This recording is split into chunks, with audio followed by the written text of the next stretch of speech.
जब हमें कोई कार्य मिले और उससे हमें खुशी और उत्साह महसूस हो तो उस काम को सफल होना ही है। हम उस कार्य में सफलता प्राप्त करेंगे, इसकी संभावनाएं बहुत ही बढ़ जाती है। इसके कई कारण हैं। जैसे हम अगर कार्य मिलने पर खुश और उत्साह महसूस कर रहे हैं तो यह हमारे आत्मविश्वास को दिखा रहा है कि हम इस कार्य करने के लिए उत्साहित हो चुके हैं और हमारा आत्मविश्वास चरम सीमा पर पहुंच चुका है। आत्मविश्वास हमें चुनौतियों का सामना करने और उस चुनौतियों से पार करने में मदद करता है। ध्यान और समर्पण खुशी और उत्साहित काम के साथ होने पर उस कार्य के प्रति हमारा धैर्य और समर्पण दोनों ही अपने चरम स्थिति पर होता है। हमारा ध्यान और समर्पण उस कार्य को सफल करने में अधिक होता है। उत्साह और खुशी में हमें सृजनात्मकता और नवाचारी बनाते हैं। हम नए और बेहतर तरीकों से काम करने के लिए प्रेरित हो जाते हैं।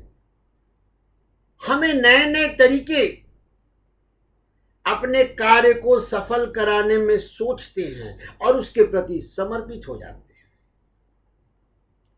सकारात्मक दृष्टिकोण पैदा हो जाता है जब हम उस कार्य के प्रति खुश और उत्साहित होते हैं तो हमारा पॉजिटिवनेस, सकारात्मक, उस कार्य को सफल करने के दृष्टिकोण अपनाता है और हम मुश्किलों और चुनौतियों को आसानी से पार कर जाते हैं और चुनौतियां, मुश्किलें आने पर उसका समाधान ढूंढते हैं। प्रॉब्लम आने पर उस प्रॉब्लम में फिर फर्दर प्रॉब्लम नहीं ढूंढते हैं बल्कि उस प्रॉब्लम का उसमें घुस करके उसका समाधान ढूंढते हैं, क्योंकि हर प्रॉब्लम का सॉल्यूशन उस प्रॉब्लम में ही होता है। अगर किसी प्रॉब्लम का सॉल्यूशन हमें ढूंढना है तो वह प्रॉब्लम ही वह सॉल्यूशन देगा। उस प्रॉब्लम में अगर हम घुसे तो हमें उसका सॉल्यूशन मिल जाएगा। जैसे अगर किसी को भूख लगा है तो प्रॉब्लम है कि भूख लगा है, तो इसका सॉल्यूशन क्या है? भूख को मिटाना। और भूख मिटेगा कैसे? इसके लिए बढ़ना। तो प्रॉब्लम हुआ भूख और इसका सॉल्यूशन हुआ भूख को मिटाना, और किसी दूसरे तरीके से यह प्रॉब्लम सॉल्व नहीं हो सकता है। तो इसी तरीके से हर प्रॉब्लम का सॉल्यूशन उस प्रॉब्लम में है। अगर ताले को खोलना है तो वह चाबी से ही खुलेगा। ताला बंद है तो उसका सॉल्यूशन है चाबी ढूंढिए और ताले को खोलिए। सकारात्मक सोच एक नई ऊर्जा और प्रेरणा को उत्पन्न करता है।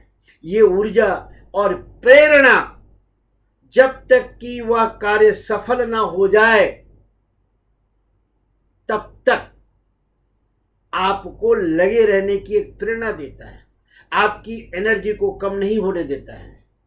और ये तभी होता है जब हमें कार्य मिले, और कार्य जैसे ही मिले हमें खुश हो जाना है कि हम भाग्यशाली समझना चाहिए कि यह कार्य मुझे ही दिया गया, मैं कितना भाग्यशाली हूं, और खुशी खुशी उत्साह के साथ उस कार्य में लग जाना है।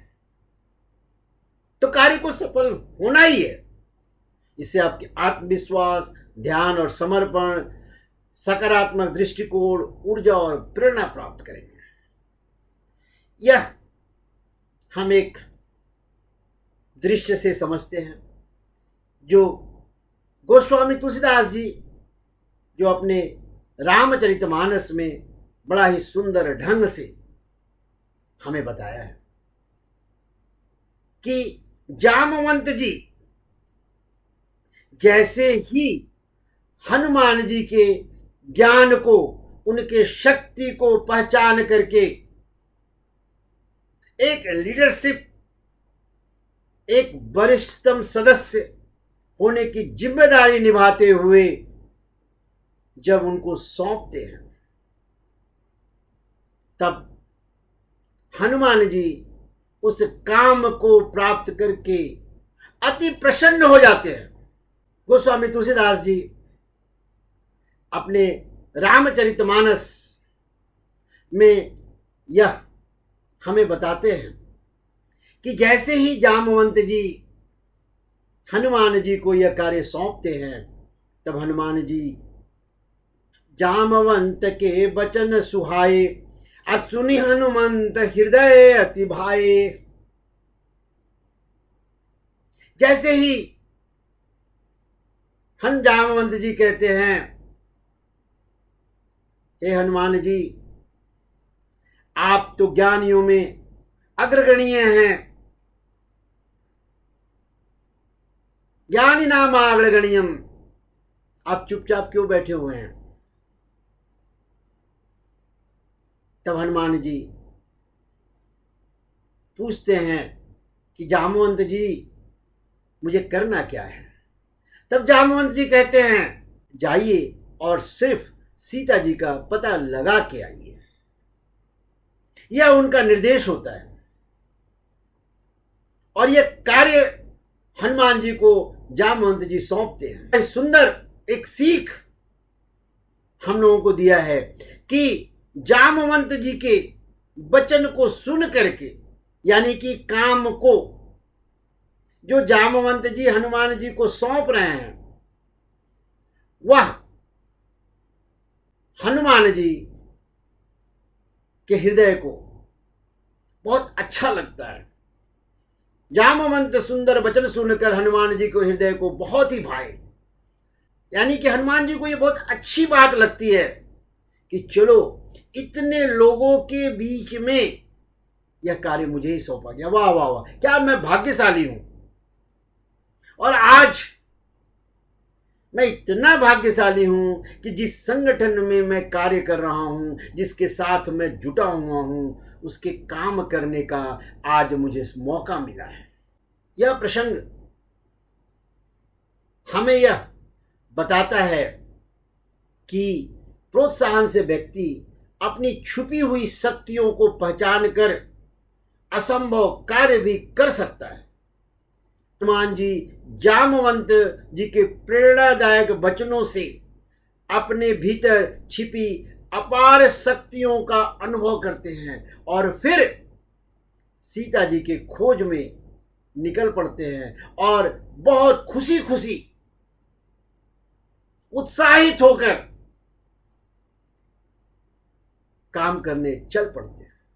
यह प्रसंग हमें यह संदेश देता है कि जब हमें किसी काम को करने की खुशी और उत्साह महसूस हो तो उस कार्य में सफलता प्राप्त होना निश्चित है।